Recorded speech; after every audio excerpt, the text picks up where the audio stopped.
एक बार की बात है, एक शहर के बीचों बीच एक मूर्ति लगी हुई थी, जिस मूर्ति का नाम हैप्पी प्रिंस था।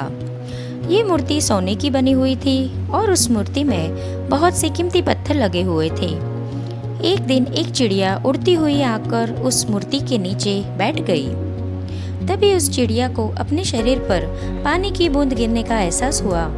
उस चिड़िया ने मन ही मन सोचा कि अभी तो कोई बारिश नहीं हो रही है, फिर ये पानी की बूंद मेरे शरीर के ऊपर कैसे गिरी। जब चिड़िया ने ऊपर देखा तो हैप्पी प्रिंस की आंखों से आंसू बह रहे थे।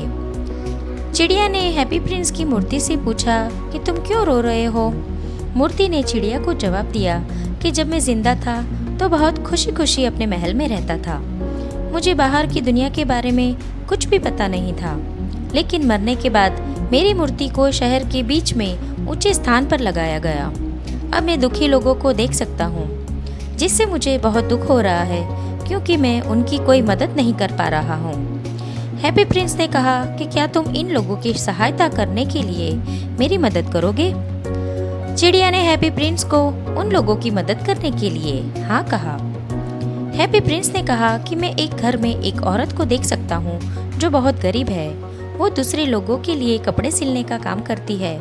उस औरत का बच्चा भूखा और बीमार है, लेकिन उनके घर में कुछ भी खाने के लिए नहीं है। तुम मेरे शरीर से एक रूबी का पत्थर निकालकर उस महिला को दे आओ, जिससे वो अपने बीमार बच्चे को कुछ खाना खिला सके।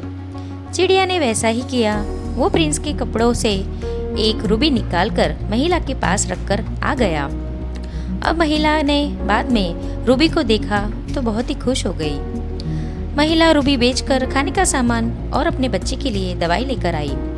इसके बाद चिड़िया प्रिंस की मूर्ति के पास वापस आई। प्रिंस ने इसके बाद चिड़िया से कहा कि अब मैं एक लेखक को देख रहा हूँ जो लोगों की भलाई के लिए किताब लिख रहा है, लेकिन उसे अपनी किताब लिखने के लिए पैसों की जरूरत है। तुम मेरी आंख में लगा नीलम का पत्थर निकाल कर उस लेखक को दे आओ, जिससे वो अपनी किताब पूरी कर सके और लोगों की भलाई हो सके।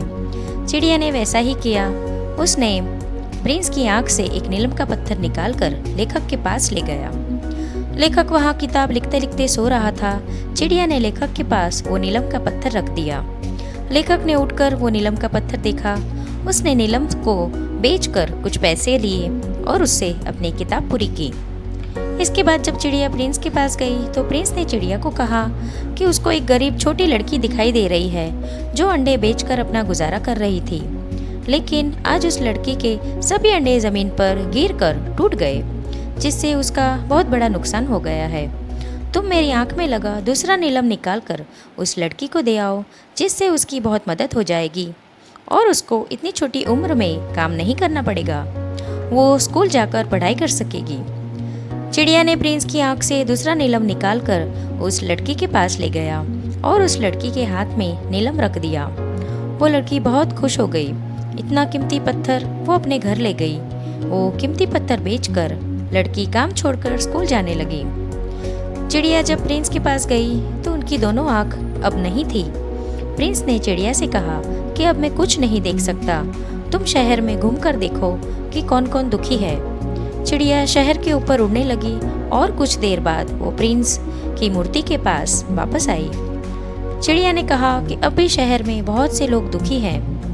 प्रिंस ने चिड़िया से कहा कि तुम मेरे शरीर में लगा सोना निकालकर जरूरतमंद लोगों को दे आओ, जिससे उनकी मदद होगी। चिड़िया ने प्रिंस के शरीर से सारा सोना निकालकर जरूरतमंद लोगों को बांट दिया, जिससे उन लोगों की बहुत सहायता हुई।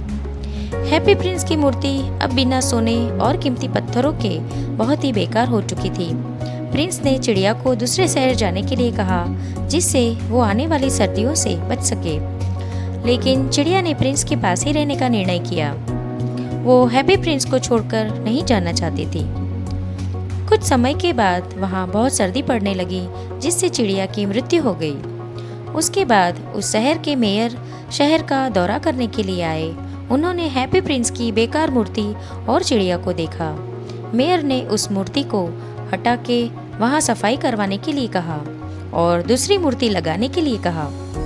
उस चिड़िया को वहाँ से ले जाकर दूसरी जगह फेंक दिया गया और मूर्ति को जला दिया गया। लेकिन मूर्ति को जलाने पर भी उस मूर्ति का दिल सलामत रहा। आकाश में ईश्वर ने अपने दूत से पृथ्वी पर दो सबसे कीमती वस्तु लाने के लिए कहा। वो दूत सब जगह घूमकर उस चिड़िया और हैप्पी प्रिंस के दिल को लेकर ईश्वर के पास गया। ईश्वर ने कहा, हैप्पी प्रिंस अपने सोने के शहर में हमेशा प्रशंसा पाएगा और ये छोटा पक्षी स्वर्ग के बगीचे में गीत गाएगा।